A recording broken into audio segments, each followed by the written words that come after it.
بسم اللہ الرحمن الرحیم الصلاة والسلام علیک یا سیدی یا رسول اللہ وعلی آلک واصحابک یا سیدی یا حبیب اللہ۔ حکایات مشائخ۔ وجہ تالیف۔ بسم اللہ الرحمن الرحیم۔ وجہ تالیف۔ حمد و ثناء اور صلاۃ و سلام کے بعد فقیر کی اس تالیف کی وجہ اس کے سوا کچھ نہیں جو شیخ المشائخ فرید العصر والدہر قدوۃ الاکابر ناصر الملت والدین ناصح المسلمین جناب شیخ فرید الدین عطار رحمۃ اللہ علیہ کی شورۂ آفاق و مفید عوام و خواص تصنیف تذکرۃ الاولیاء میں بئیں الفاظ درج ہے کہ شاید میری تصنیف کے صلہ میں یہ اولیاء کرام جن کے ذکر پاک سے کتاب کو مزین کیا گیا ہے قیامت میں میرے سفارشی بن سکیں، اور جس طرح اصحاب کہف نے اپنے کتے کی رعایت کو ملحوظ رکھا، اسی طرح یہ بزرگان دین میری رعایت کو بھی ملحوظ رکھیں گے، گو میرا درجہ اس سے بھی کم ہے۔ ایک روایت ہے کہ حضرت جمال موصلی کی پوری زندگی اسی تمنا میں خون دل پیتے اور دولت صرف کرتے گزر گئی کہ کسی طرح حضور اکرم صلی اللہ علیہ وآلہ وسلم کے روضہ اقدس کے قریب مجھے ایک قبر کی جگہ مل جائے، اور جب مل گئی تو انتقال کے وقت یہ وصیت فرمائی کہ میری قبر پر یہ کتبہ لگا دینا کہ آپ کا کتا آپ ہی کے در پر پڑا ہے۔ اسی روایت کے مطابق میری بھی یہی دعا ہے کہ یا اللہ، اصحاب کہف کا کتا چند ہی قدم ان کے ساتھ چلا تھا کہ تو نے اس کو بھی اصحاب کہف میں شامل کر دیا، اسی طرح میں بھی تیرے دوستوں کو دوست رکھتا ہوں، اس لیے مجھے بھی انبیاء علیہم السلام و اولیاء کرام کے اخلاق میں روز محشر ان لوگوں کے سامنے شرمندگی سے بچا لینا، اور تیری وہ مخصوص توجہ جو ان اولیاء کرام کے ساتھ وابستہ ہے اس سے مجھے بھی محروم نہ رکھنا، اور میری اس تصنیف کو اپنے سے دور کرنے کے بجائے اپنے قرب کا ذریعہ بنا دینا، اور بلا شبہ تو دعاؤں کا قبول کرنے والا ہے۔ فتقبل منی انک انت السمیع العلیم ارحمنا برحمتک یا ارحم الراحمین آمین۔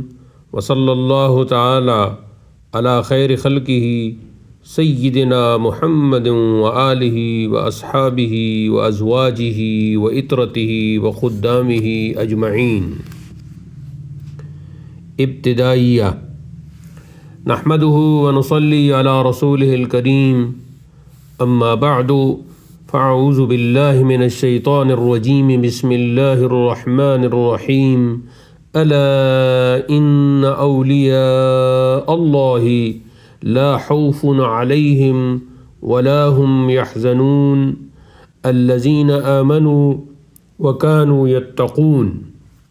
سورہ یونس آیت نمبر 62-63۔ ترجمہ۔ سن لو، بے شک اللہ کے ولیوں پر نہ کچھ خوف ہے اور نہ کچھ غم، وہ جو ایمان لائے اور پرہیزگاری کرتے ہیں۔ ولی کی اصل ولا سے ہے جو قرب و نصرت کے معنی میں ہے۔ ولی اللہ وہ ہے جو فرائض سے قرب حاصل کرے اور طاعت الہی میں مشغول رہے، اور اس کا دل نور جلال الہی کی معرفت میں مستغرق ہو، جب دیکھے دلائل قدرت الہی کو دیکھے، اور جب سنے اللہ کی آیتیں ہی سنے، اور جب بولے تو اپنے رب کی ثنا ہی کے ساتھ بولے، اور جب حرکت کرے طاعت الہی میں حرکت کرے، اور جب کوشش کرے اسی امر کی کوشش کرے جو ذریعہ قرب الہی ہو، اللہ کے ذکر سے نہ تھکے اور چشم دل سے خدا کے سوا غیر کو نہ دیکھے۔ یہ صفت اولیاء کی ہے۔ بندہ جب اس حال پر پہنچتا ہے تو اللہ اس کا ولی و ناصر اور معین و مددگار ہوتا ہے۔ متکلمین کہتے ہیں ولی وہ ہے جو اعتقاد صحیح مبنی بر دلیل رکھتا ہو اور اعمال صالحہ شریعت کے مطابق بجا لاتا ہو۔ بعض عارفین نے فرمایا کہ ولایت نام ہے قرب الہی اور ہمیشہ اللہ کے ساتھ مشغول رہنے کا۔ جب بندہ اس مقام پر پہنچتا ہے تو اس کو کسی چیز کا خوف نہیں رہتا اور نہ کسی شے کے فوت ہونے کا غم ہوتا ہے۔ حضرت ابن عباس رضی اللہ عنہما نے فرمایا کہ ولی وہ ہے جس کو دیکھنے سے اللہ یاد آئے۔ یہی طبری کی حدیث میں بھی ہے۔ ابن زید نے کہا کہ ولی وہی ہے جس میں وہ صفت ہو جو اس آیت میں مذکور ہے، الذین آمنوا وکانوا یتقون، یعنی ایمان و تقوی دونوں کا جامع ہو۔ بعض علماء نے فرمایا کہ ولی وہ ہیں جو خالص اللہ کے لیے محبت کریں۔ اولیاء کی یہ صفت احادیث کثیرہ میں وارد ہوئی ہے۔ بعض اکابر نے فرمایا ولی وہ ہیں جو طاعت سے قرب الہی کی طلب کرتے ہیں اور اللہ تعالیٰ کرامت سے ان کی کارسازی فرماتا ہے، یا وہ جن کی ہدایت کا برہان کے ساتھ اللہ کفیل ہوا اور وہ اس کا حق بندگی ادا کرنے اور اس کی خلق پر رحم کرنے کے لیے وقف ہو گئے۔ یہ معنی اور عبارات اگرچہ جداگانہ ہیں لیکن ان میں اختلاف کچھ بھی نہیں ہے، کیونکہ ہر ایک عبارت میں ولی کی ایک ایک صفت بیان کر دی گئی ہے جسے قرب الہی حاصل ہوتا ہے۔ یہ تمام صفات اس میں ہوتے ہیں۔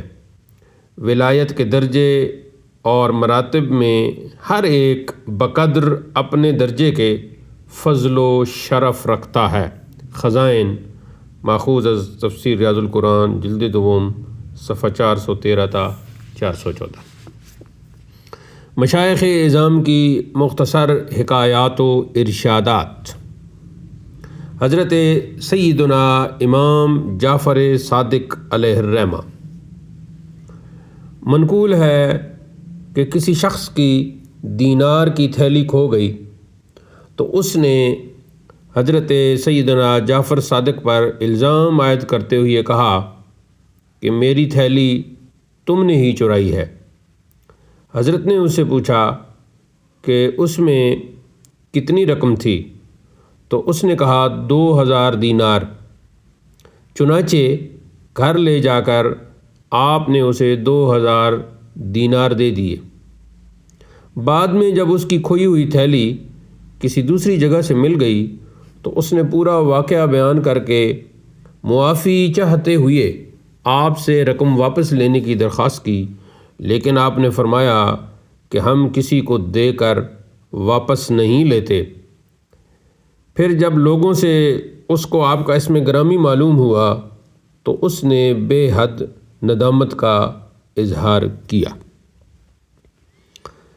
آپ ہی کا فرمان مبارک ہے کہ 5 آدمیوں کی صحبت سے اجتناب کرنا چاہیے۔ اول، جھوٹے سے، کیونکہ اس کی معیت فریب میں مبتلا کر دیتی ہے۔ دوم، بے وقوف سے، کیونکہ جس قدر وہ تمہارا نفع چاہے گا اسی قدر نقصان پہنچائے گا۔ سوم، کنجوس سے، کیونکہ اس کی صحبت سے بہترین وقت برباد ہو جاتا ہے۔ چہارم، بزدل سے، کیونکہ یہ وقت پڑنے پر ساتھ چھوڑ دیتا ہے۔ پنجم، فاسق سے، کیونکہ ایک نوالے کی طمع میں کنارہ کش ہو کر مصیبت میں مبتلا کر دیتا ہے۔ حضرت خواجہ اویس قرنی علیہ الرحمہ۔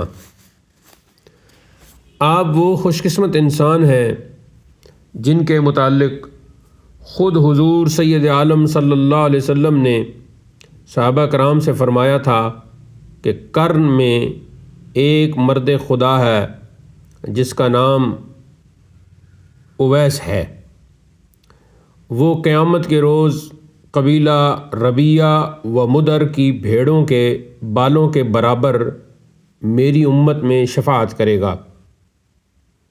یہی مضمون دوسری جگہ یوں موجود ہے۔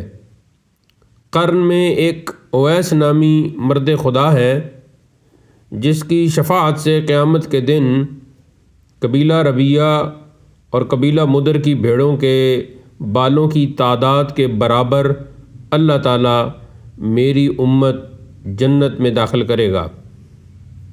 حضرت اویس کے جنت میں داخلے کا بیان۔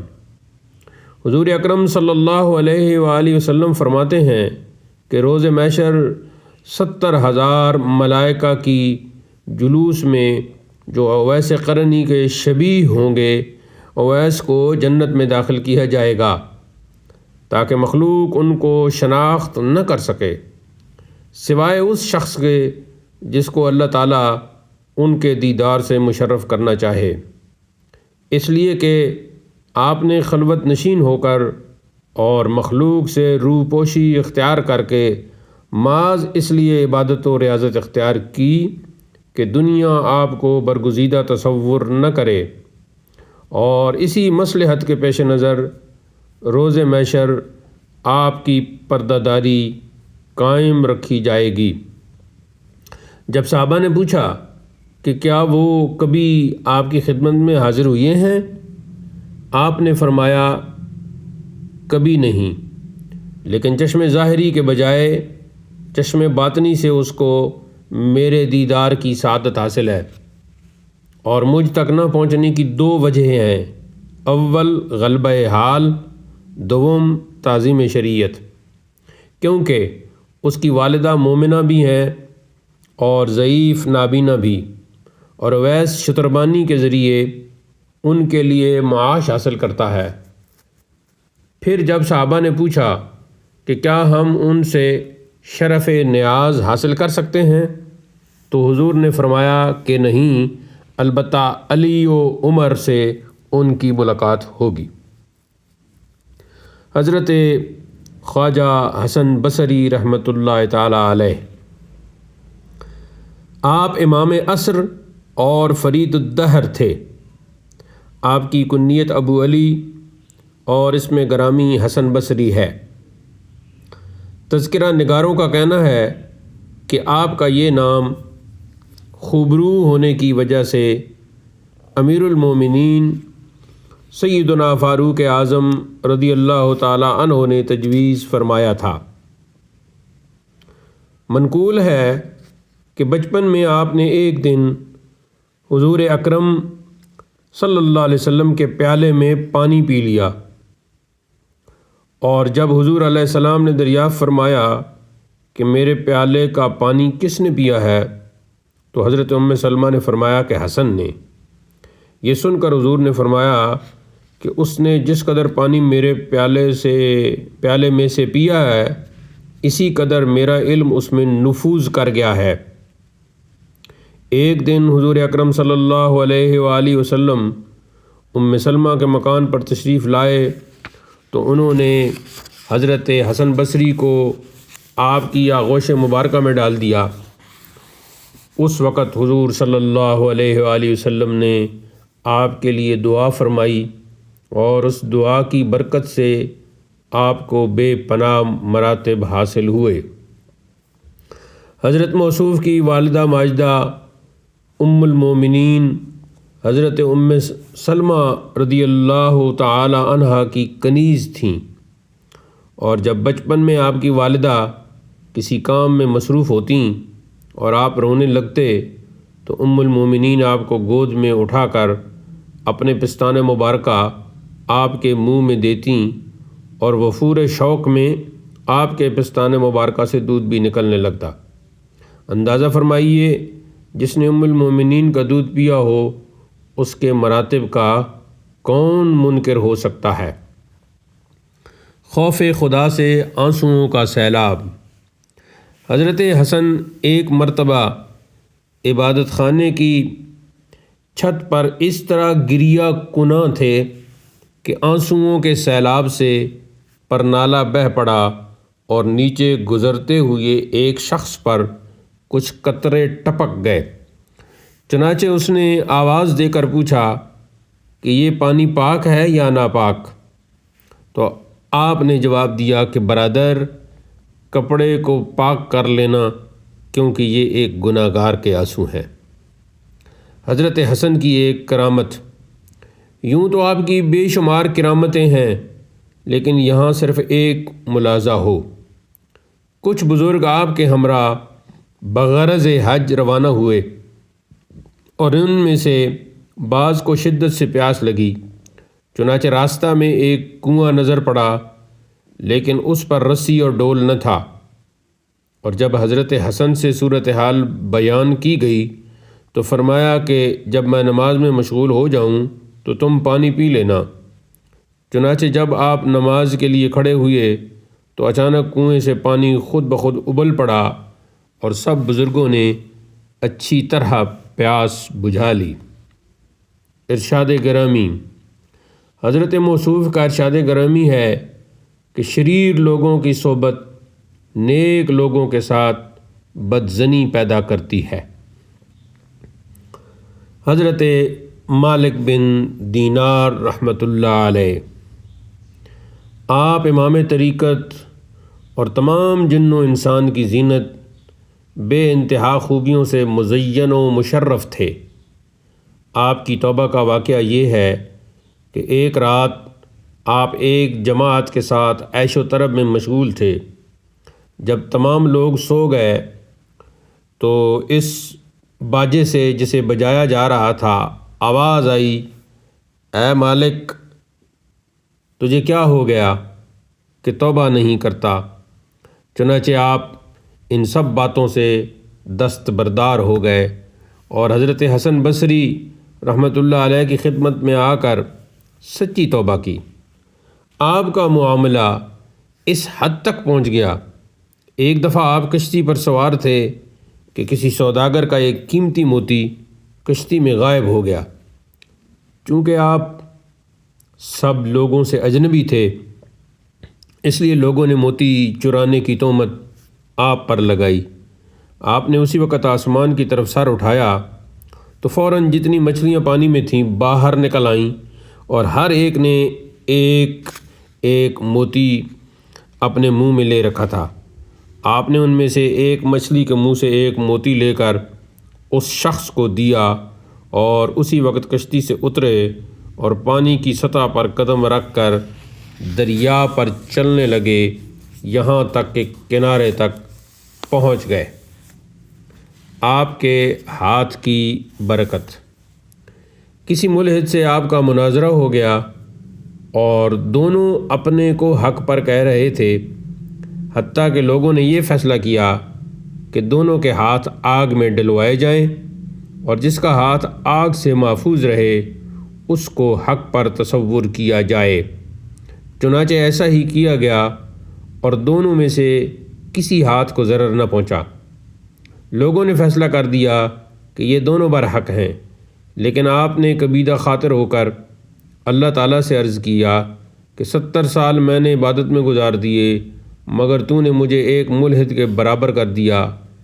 ندا آئی کہ اے مالک، تمہارے ہاتھ کی برکت سے ہی ایک ملحد کا ہاتھ آگ سے بچ گیا، اگر وہ تنہا آگ میں ہاتھ ڈال دیتا تو یقیناً ہاتھ جھلس جاتا۔ ارشاد گرامی فرمایا کہ جس سے قیامت کے دن کوئی فائدہ حاصل نہ ہوا، فرمایا جس سے قیامت کے دن کوئی فائدہ حاصل نہ ہو، اس کی صحبت سے کیا فائدہ۔ نیز فرمایا جو لغو باتیں زیادہ کرتا ہے اور عبادت کم، اس کا علم قلیل، قلب اندھا اور عمر رائے گاں ہے، کیونکہ میرے نزدیک اخلاص سے بہتر کوئی عمل نہیں ہے۔